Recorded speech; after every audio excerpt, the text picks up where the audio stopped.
Hey guys. So my name is Feather Bethany, and tonight we have Laura. She's going to be sharing her story with us. Okay. So Laura Allen lives in Charleston, South Carolina with her husband and two little girls. She is a speech pathologist by training, opening up her own practice 10 years ago, working with kids. In her spare time, she enjoys yoga and running. And a fun fact, her senior year, she interned with the Charleston Police Department crime scene for 6 months, investigating 9 homicides. She quickly realized she had picked the wrong major. That is so funny. Okay. Am I ready? Can I go?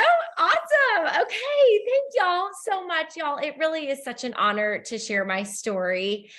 And eating disorders are mental health condition, and I believed often get left out of the conversation.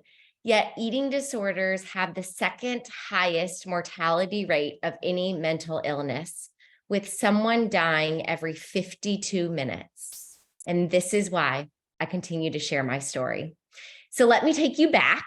And really, I have struggled with an unhealthy relationship between food, diet, and exercise most of my life. So I'll take you back to my childhood. I won't go through my entire childhood, but my parents got divorced when I was 5. I am a people pleaser. I'm a peacekeeper. I'm an Enneagram 9, and I want everyone to be happy and to get along. And I am I like to say, recovering perfectionist. So with this wiring and zero coping skills at the time to deal with the life circumstances, simply life, food and exercise became my focus and quickly my obsession. External solutions will never solve internal problems. After a few hurtful comments were made about my weight when I was younger during those years, what started out as a healthy focus on food quickly became an obsession. And what started out as a healthy desire to get fit, fueled by really external compliments like, oh my goodness, you look so good, you're slimming down, became fuel, what quickly became unhealthy behaviors. My daily routine: restrict, binge, spend hours at the gym to wake up and do it all over again.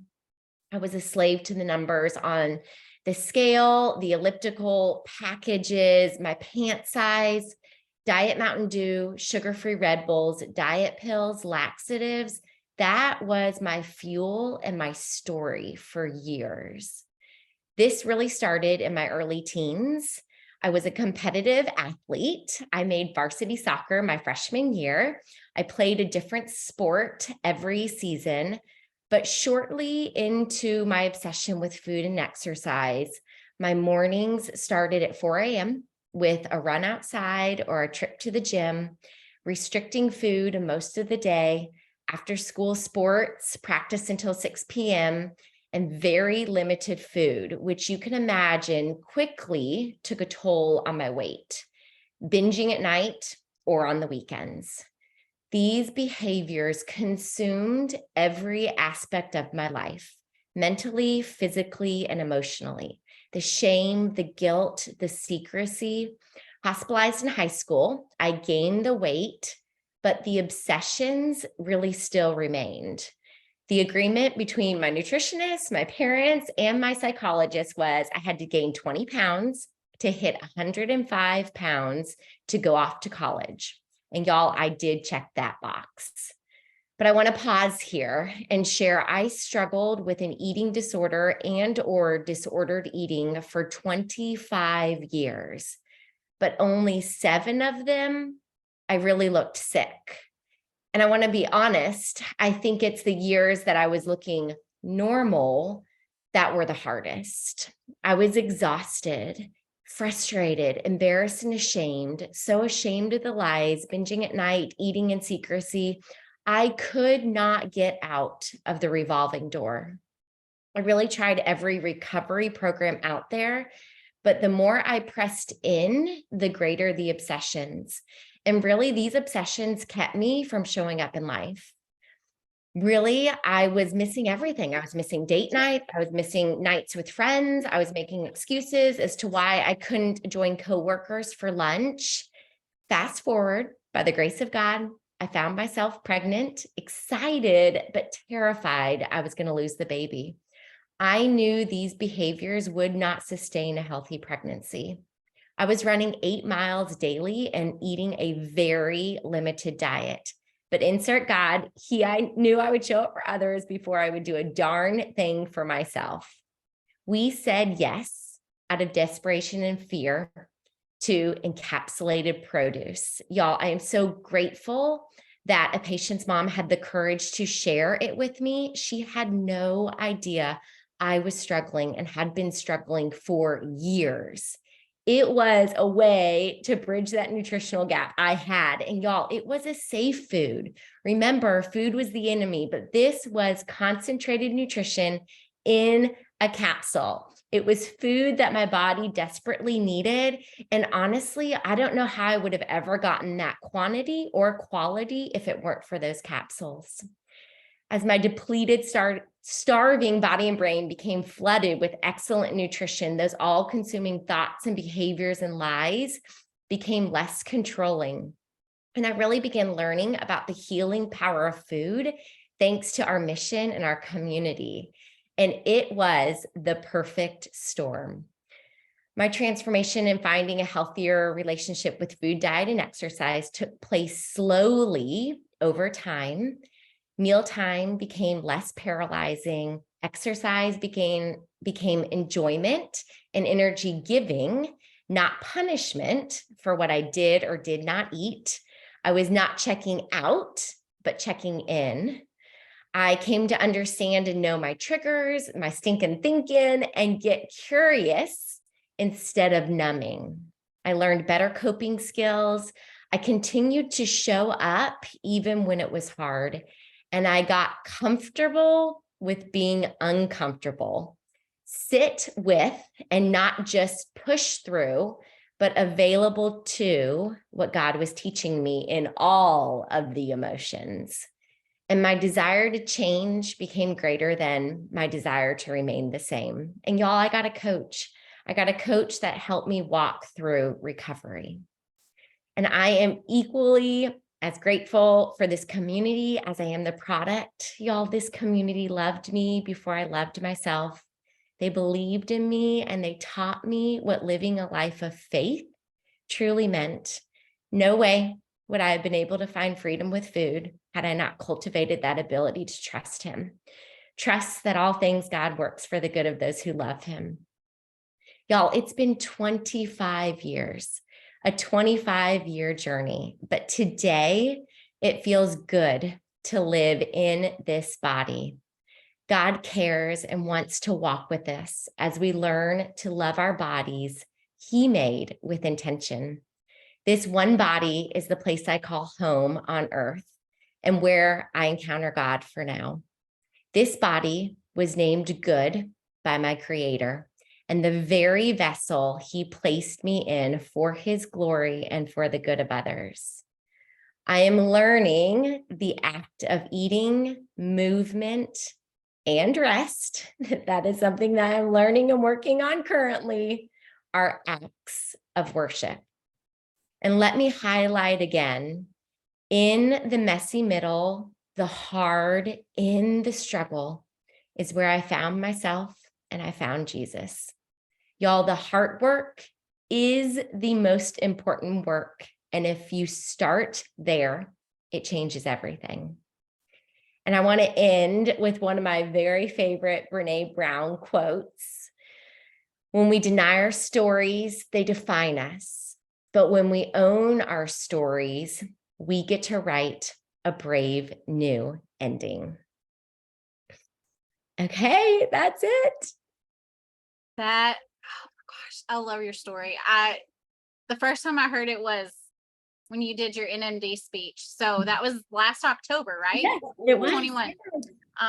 And I was in tears and I knew, I was like, we need her to do an event. So many things.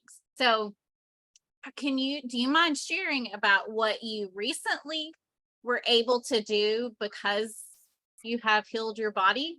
Yes, I know. And it's crazy saying healed, but I feel like the last 6 months, y'all, I've had more blood work done in the last 6 months than maybe in my entire life. And in June, I heard of my husband came home and he mentors a little guy who is graduating, which is crazy, next weekend. But his aunt needed a kidney. And when my husband came in and told me that, the Lord just spoke to me and said, go. And my husband said, you're crazy. And I said, well, let's pray about it independently for 30 days and then let's talk about it. And at 30 days, my husband said, I have, you have my total support. And y'all, it's crazy. We look like sisters on paper. And because of this journey, truly healing my body and really my relationship with food, diet, and exercise, they're all kind of related. I was able to, gift someone a kidney.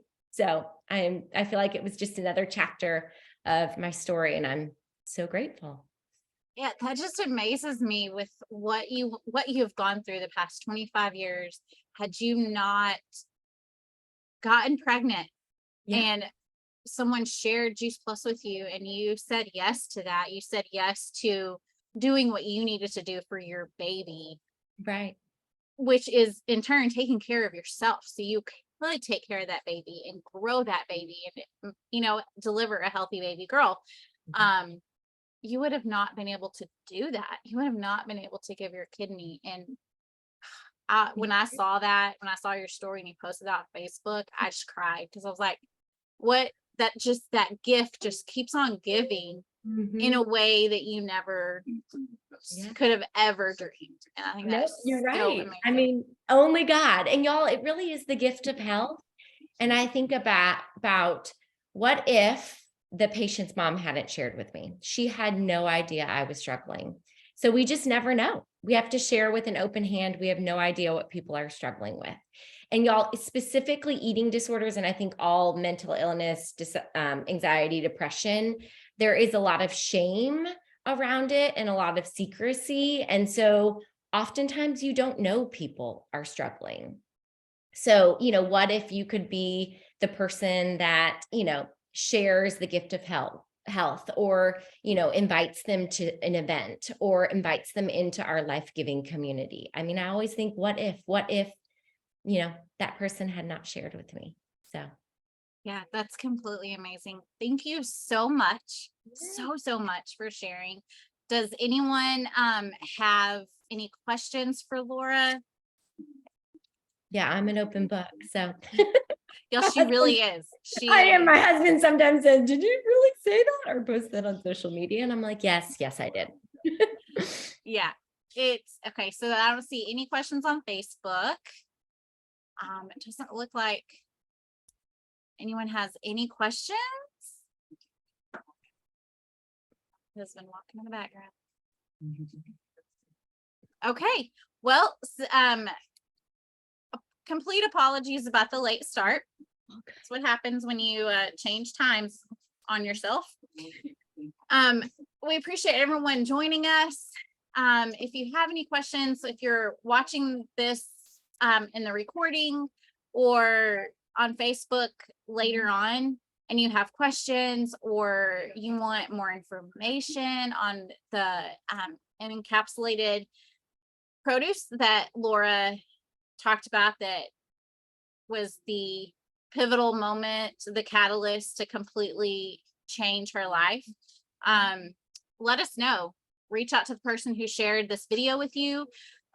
Post a comment in the Facebook Live if you're watching there, and someone will be happy to talk to you, have a conversation with you. There's many sides to this product. There's the product, there's the business. So, if it's not for you, maybe someone who could use that.